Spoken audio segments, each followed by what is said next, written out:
नमस्कार, मैं हूं डॉक्टर लोकेंद्र DPH BSMH। आप सभी के साथ कुछ ऐसी जानकारियां शेयर करता रहता हूं और अगर आपको ये वीडियोस अच्छी लगती है, नॉलेजेबल लगती हैं, इन्फॉर्मेटिव लगते हैं तो हमें कमेंट बॉक्स में ज़रूर बताएं, अपनी फीडबैक ज़रूर दें जिससे कि हम और अधिक वीडियोस और अच्छे से अच्छे वीडियोस लाने की कोशिश करेंगे। सो आज के इस वीडियो में हम जानेंगे ड्राई माउथ होने के रीजंस क्या क्या होते हैं, यानी कि जो ड्राई माउथ की समस्या हम सभी को अभी चल रही है, इसके कारण क्या होते हैं। ड्राई माउथ होता क्या है, सबसे पहले हम ये समझ लेते हैं। ड्राई माउथ को हम कहते हैं जीरोस्टोमिया, यानी कि एक ऐसी बीमारी जिसमें हमें लगता है कि हमारा मुंह जो है वो सूख रहा है, बार बार हमें मुंह सूखने जैसे सेंसेशन होते हैं। जब हमारे शरीर के अंदर, जब हमारे मुंह के अंदर सलाइवा का सीक्रेशंस कम हो जाता है, प्रोडक्शंस कम हो जाता है, या सलाइवरी ग्लैंड्स जो हैं उनके अंदर कोई बीमारी हो जाती है, तब हमें ये समस्या ज़्यादातर देखने को मिलती है, जिसके कारण हमें काफ़ी सारे लक्षण,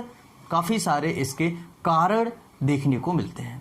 तो सबसे पहले ये समझ लेते हैं कि इसके कारण क्या क्या होते हैं, जिसकी वजह से हमें लगता है कि हमारे माउथ की जो म्यूकोजा है या जो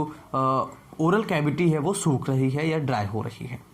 कई ऐसे रीजन्स हैं, कई ऐसे मरीज हैं जो लगातार मेडिसिन का सेवन करते हैं बिना डॉक्टर के सलाह के, या फिर कुछ ऐसे मरीज जिनकी कुछ मेडिसिन रेगुलर चल रही हैं, जैसे कि कुछ दवाइयाँ हाई ब्लड प्रेशर की दवाइयाँ, या फिर कुछ ऐसी दवाइयाँ जो डायबिटीज़ की दवाइयाँ हैं, या फिर कुछ ऐसी दवाइयाँ जो पेन किलर्स हैं, या इसके अलावा एंटी डिप्रेसेंट दवाइयाँ, जिनके कारण इसके जो सिम्टम्स होते हैं ड्राई माउथ के हमें देखने को मिलते हैं। इसके अलावा काफ़ी सारी ऐसी दवाइयाँ हैं, करीबन 300 से 400 ऐसी दवाइयाँ हैं जिनके कारण ड्राई माउथ होने के सिम्टम्स हमें देखने को मिलते हैं, यानी कि उनके साइड इफ़ेक्ट्स हमें देखने को मिलते हैं। इसके अलावा जो पेशेंट स्मोकिंग या टबैको च्यूइंग करते हैं या स्मोकिंग करते हैं तो उनको भी ड्राई माउथ की शिकायत हो सकती है। इसके अलावा रेडिएशन थेरेपी, जो कि नॉर्मल आमतौर पर कैंसर्स में चलती है, लेकिन अगर रेडिएशन थेरेपी किसी मरीज को चल रही है तो ऐसी सिचुएशन में उसको ड्राई माउथ होने के सिम्टम्स देखने को मिल सकते हैं। और इसके अलावा कुछ ऐसे मरीज जो पानी का इंटेक कम करते हैं, जो पानी कम पी रहे हैं, ऐसी कंडीशन में भी उनको इसके कारण भी जो ड्राई माउथ की समस्या है उनको आ सकती है। प्रेग्नेंट लेडी में ड्राई माउथ की समस्या आ सकती है, या फिर जो ब्रेस्ट फीडिंग करा रही हैं, जो बच्चे को दूध पिला रही हैं, उन माताओं को भी ऐसी समस्या देखने को मिल सकती है, क्योंकि डिहाइड्रेशन के कारण उनमें ये दिक्कत आ सकती है। जो पेशेंट को डिहाइड्रेशन रहता है लंबे समय से, जो एक आम व्यक्ति है और वो पानी सही से नहीं पी रहा है, तो डिहाइड्रेशन होने के कारण भी उनको ड्राई माउथ हो सकता है। या फिर कुछ ऐसे मरीज जो धूप में ज़्यादा रहते हैं, धूप में ज़्यादा रहने के कारण भी डिहाइड्रेशन होता है और मुंह में ड्राइनेस देखने को मिलती है। इसके अलावा कुछ अन्य कारण जैसे कि डायबिटीज़ है,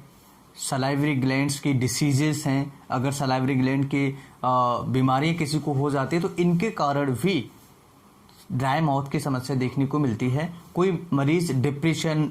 में है या फिर उसको बहुत ज़्यादा स्ट्रेस है, ऐसी समस्याओं में भी इनके कारण भी ड्राई माउथ की समस्या देखने को मिल सकती है। अब हम समझ लेते हैं कि जो सलाइवा होता है इसका बेनिफिट्स क्या है, इसका इम्पोर्टेंट क्या है हमारे मुंह के अंदर। जब भी सलाइवा कम निकलता है तो हमारे मुंह के अंदर छाले होने के चांसेस ज़्यादा बढ़ जाते हैं, जो माउथ कॉर्नर्स होते हैं वो फटने के ज़्यादा चांस होते हैं, क्रैक होने के ज़्यादा चांसेस होते हैं, होंठ फटने के ज़्यादा चांसेस होते हैं, या फिर इसके अलावा अगर सलाइवा कम निकलता है तो हमारा GIT सिस्टम खराब हो सकता है, यानी कि जो GIT से रिलेटेड बीमारियां हैं, कब्जी है, कॉन्स्टिपेशन है, वो खराब हो सकता है। क्योंकि जब हम सलाइवा वो प्रॉपर तरीके से मुंह के अंदर निकालते हैं या निकलता है तो ऐसी कंडीशन में जो हम खाते हैं उसका डाइजेशन है मुंह के अंदर से ही कुछ कुछ चीज़ों का स्टार्ट हो जाता है और स्टमक में जाते जाते ये कुछ चीज़ें डाइजेस्ट हो जाती हैं। इसके अलावा सलाइवा मुंह के अंदर मॉइस्चर बना के रखता है, यानी कि मुंह की जो लेयर है, म्यूकोजा है, उसको नम बनाए रखता है, जिससे काफ़ी सारी बीमारियां नहीं होती हैं। इसके अलावा बैक्टीरियल इन्फेक्शन या बैक्टीरिया अगर मुंह के अंदर होता है जो टूथ डिके करता है, टूथ को खराब करता है, टीथों के इन्फेक्शंस को करता है, तो इसके सलाइवा की सहायता से ये डिके को भी ठीक कर सकता है, क्योंकि इसके अंदर जो बैक्टीरिया होता है वो एसिड को प्रोड्यूस करता है और जो सलाइवा होता है वो क्षारीय होता है। तो ये एसिड्स को कम कर देता है, न्यूट्रलाइज कर देता है, जिसके कारण हमारे जो टूथ डिके होते हैं वो उसे बच सकते हैं और हमारे टूथ प्रॉपर तरीके से हेल्दी रहते हैं। तो इस कारण से इस तरह से हमारे शरीर के लिए सलाइवा बहुत ज़्यादा ज़रूरी होता है और इस तरह के जो कारण हैं ड्राई माउथ के आज के इस वीडियो में हमने जाने हैं। उम्मीद करता हूँ ये वीडियो आप सभी के लिए बहुत ही महत्वपूर्ण होगा। एक सेकंड पार्ट में हम समझेंगे कि इसका ट्रीटमेंट क्या होता है और इसे कैसे हमें बचना चाहिए। आज की इस वीडियो में इतना ही, फिर मिलते हैं इसी तरह किसी नई वीडियो में, तब तक के लिए नमस्कार, जय हिंद।